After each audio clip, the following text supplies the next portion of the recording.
When Bev came across a chapel about to be bulldozed and in need of a new owner, she thought it would be the perfect addition to her home.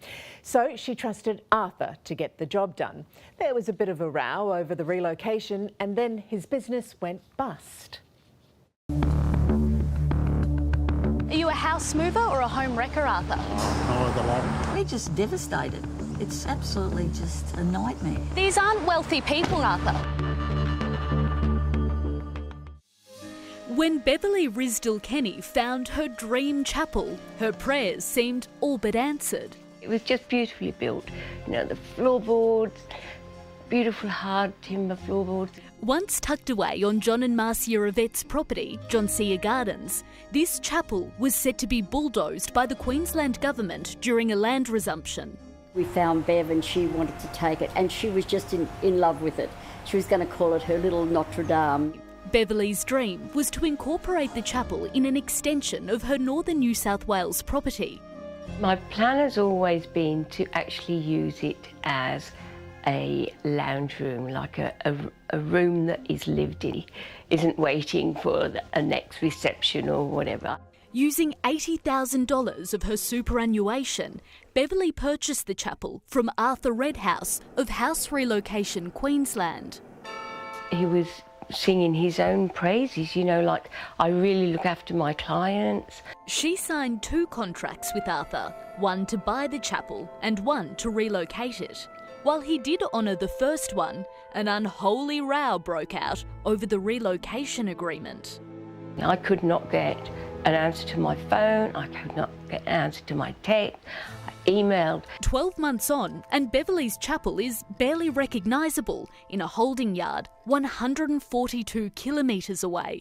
I'm just devastated, you know, like, it's my superannuation, that's it, bye-bye. Arthur Redhouse, Bridget O'Brien from A Current Affair. Got a couple of questions for you about your business dealings. Sure. We tracked Arthur down not far from the holding yard. These people trusted you. Do you have anything that you would like to say to them? It's not just Beverly who's been locking horns with Arthur. I was a nurse for 45 years. He's been a carpenter all his life. We've worked hard. Louise Hodgson and her partner Barry are living homeless, they claim, because of Arthur.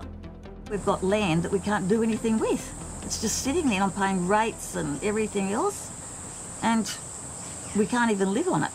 Recently retired, last year they paid Arthur $70,000 for this relocatable home.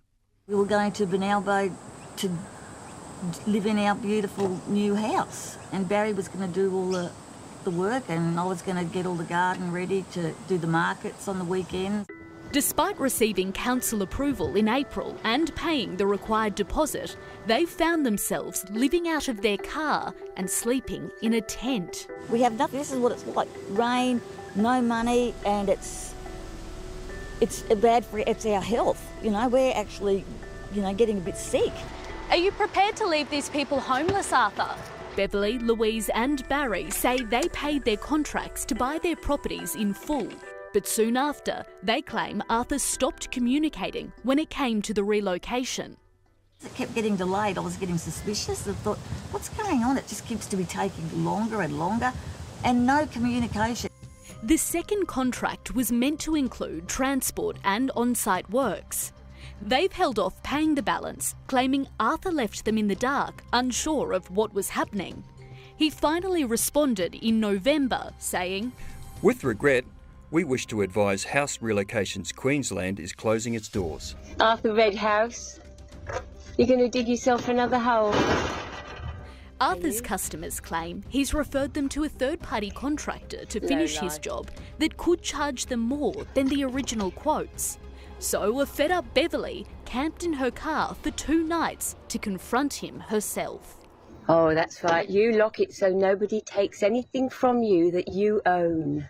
After that exchange, Arthur hit back, saying he was ready to deliver, blaming Beverly for her delays. "We have completed the first contract.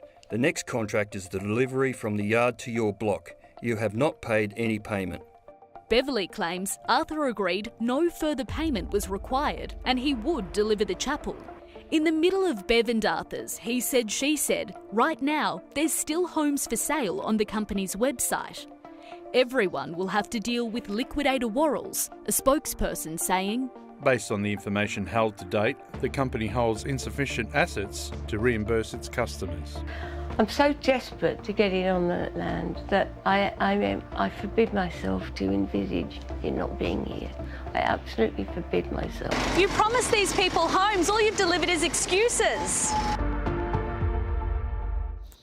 And in another blow, we've been told the holding yard is earmarked for redevelopment, so they're in a race against time to find someone who can finally move their homes.